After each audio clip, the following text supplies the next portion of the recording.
De volta para uma conversa de peso hoje com o inspetor Luz, falando de um assunto tão tenso, né? Tão preocupante para a nossa sociedade.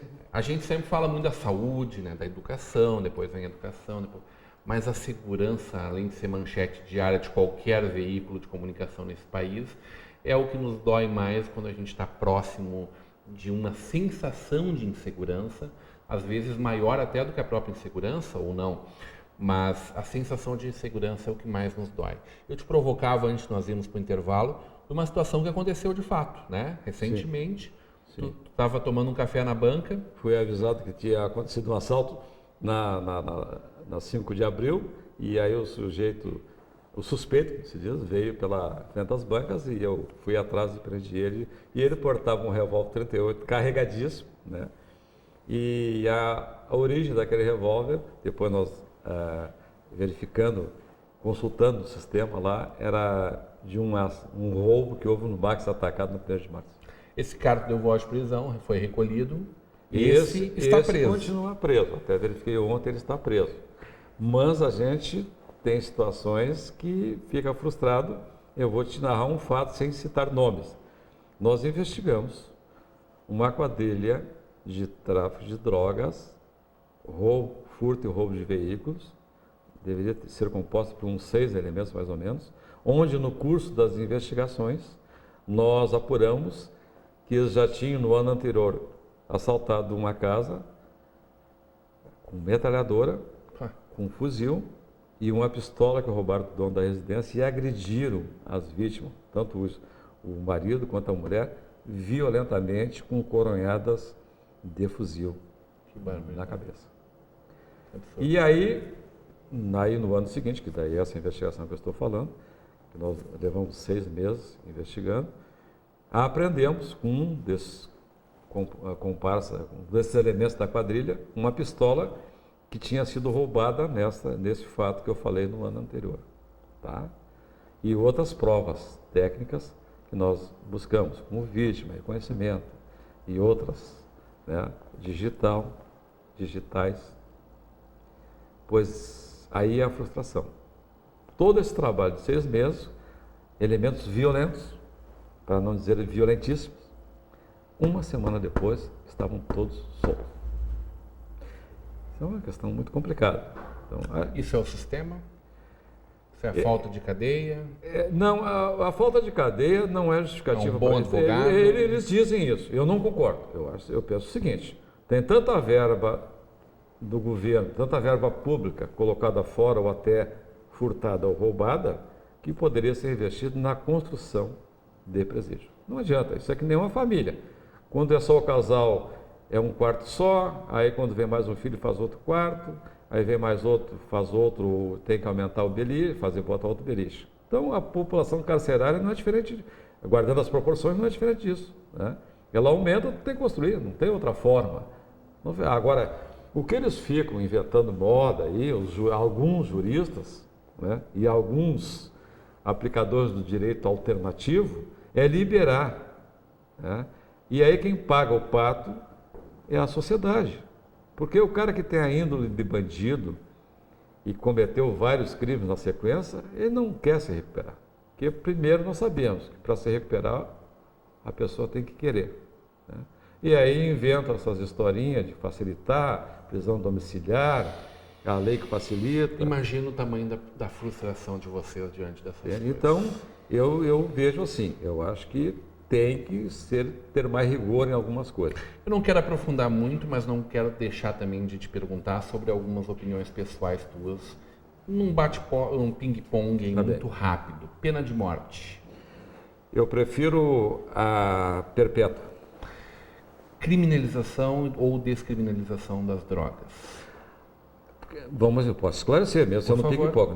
Na verdade, no consumo, criminalização, mas no sentido do consumo, não existe criminalização, existe uma medida para se recuperar que vai prestar serviço à comunidade, onde está gerando essa polêmica agora no Supremo Tribunal Federal, que o portador de certa quantidade não poderá nem ser abordado se isso passar naquela votação. Ou seja, drogas não. Drogas não. tanto as lícitas quanto as ilícitas. Maioridade penal? Sou a favor da diminuição. Aos 16? Aos 16. É um bom momento? É um bom momento, eu vou dizer por quê. Não, mas os de 10, aí vai ter que... Não, isso é falácia. 16, agora, porque nós temos dados estatísticos que o índice de criminalidade praticado por essa faixa etária é muito grande, e inclusive com crimes cruéis. Esses crimes cruéis são especialmente praticados exatamente por conta da maioridade penal? São incentivados pelo líder da quadrilha? Por ser menor, né? São incentivados por ser menor. Porque pega a arma e dá para o cara de menor? E o próprio menor de 18, ele faz parte da quadrilha, né? Ele é incentivado pela impunidade, pela sensação de impunidade, de que ele pode praticar um crime dessa forma, porque nós temos que analisar da seguinte maneira: se o indivíduo tem 17 anos, 11 meses, 29 dias, ele pratica 2 estupros, 2 homicídios e um assalto a banco, nesses 2, 3 dias que faltam para ele completar 18, até quando ele vai ficar pela lei, pelo ECA, pelo Estatuto da Criança e Adolescente? Até os 21. Lei penal é suficiente? Falta aplicação? Ou ela precisa ser revista? Ela é boa, mas alguns benefícios tem que ser revisto. Por exemplo, a progressão do regime, a progressão de regime, né? Isso tem que ser revisto. Porque querem recuperar o presidiário, querem recuperar o apenado. Mas, em primeiro lugar, tem que saber se ele quer se recuperar. Mas daí coloca lá na escola do crime. Mas isso é relativo. E aqui fora, quando ele não estava naquela escola do crime, por que ele entrou para o mundo do crime? Sociedade civil ocupando o espaço do Estado. Não deveria. Mas a ajuda que essas entidades organizadas trazem é muito importante esse apoio. Eu sempre digo que seja um palito de fósforo, que seja direcionado no combate à criminalidade, é bem-vindo. Como foram as câmeras aqui no presídio, por exemplo. As câmeras aqui no presídio. Não deveria, que bom que tiveram. Exatamente. O Estado faça o seu trabalho. Que o Estado fizesse. Como não faz? E teve essa entidade, Paz Novo Hamburgo, né, que começou com o auxílio da Câmara de Vereadores, que foi votado por unanimidade, onde eu votei também a favor daquela verba de 80 mil, e depois a Prefeitura complementou com mais 120, se não me falha a memória. Então, não deveria ser o Estado, mas como não acontece, não vamos esperar o amanhã, vamos fazer o hoje. Investimento público em segurança é suficiente? Eu acredito, na minha visão, que deveria ter um investimento maior, né? Inclusive... Em equipamento ou em gente? Em equipamento e em gente, porque um depende do outro, né? Então, em equipamentos e em pessoas, né? Para poder desenvolver um trabalho mais forte em defesa da sociedade. Porque nós todos sabemos que a sociedade paga o salário de todos os funcionários públicos. Quer queira, quer não queira. Se ele é mal pago, mal remunerado, não é o problema da sociedade, porque a sociedade paga os seus impostos, né? Então nós deveríamos dar um retorno mais efetivo para a sociedade. Quando é que tu, Luz, vai para casa e chora? Sente que está feia a coisa? Dá uma desesperança. Eu não chego a ter uma desesperança porque eu sou um eterno lutador e otimista e busco soluções para ajudar a nossa sociedade. Mas me sinto muitas vezes frustrado com algumas ações que eu não consigo implantar, que eu tenho certeza absoluta que traria melhora para a sociedade na defesa da sociedade no combate ao crime, e eu não consigo fazer isso avançar. Isso me deixa muito entristecido, e aí depende da hora. É quando eu começo a pensar que poderia ter sido diferente, que poderia ter evitado certas coisas, que eu vejo uma sociedade tão cansada e acuada pela bandidagem e se sente impotente perante reações, né, que poderia ter, por exemplo, o desarmamento, que foi uma falácia dizendo que traria diminuição da criminalidade, e não houve isso. Pelo contrário, deixou a população, as pessoas de bem, à mercê de bandido armado, porque sabe que pode entrar a qualquer hora, a qualquer momento, na casa de qualquer cidadão ou cidadã, e não vai ter reação nenhuma porque estão desarmados. O contraponto a isso é a conquista, por exemplo, dessa nossa nova delegacia de polícia, um trabalho coordenado, orientado, engajado. Com certeza, porque aquilo ali foi muito pensado, foi analisado, que quando era aqui neste bairro aqui, tinha ali na Graça Aranha, o prédio era um pouco acanhado, fora de rota, fora de referência, eu estou falando do município, né? E a dificuldade que as pessoas tinham de acessar o setor de plantão, por exemplo. Tinha que subir 2 ou 3 lances de escada, muitas vezes uma pessoa acidentada, uma mulher grávida, um idoso, quer dizer, tinha difícil acesso ao setor de plantão, que é o mais movimentado dentro de uma delegacia de polícia ou de uma central de polícia, onde funciona 24 horas.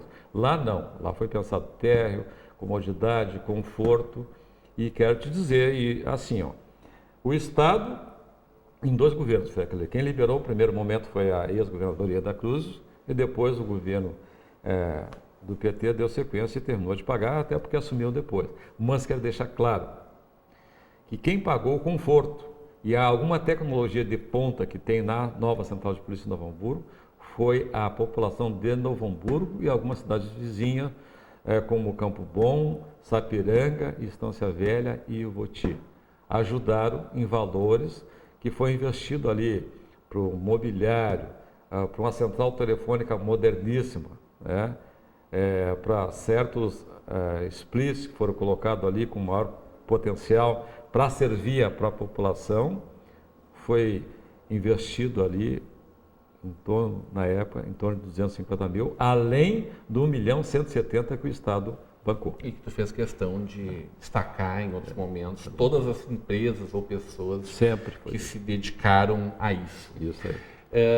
Nosso tempo está indo, mas eu tenho que falar um pouquinho de política com o vereador, o inspetor Luz, mas eu quero muito falar sobre um tema que é muito controverso, que é a questão de recompensa, né?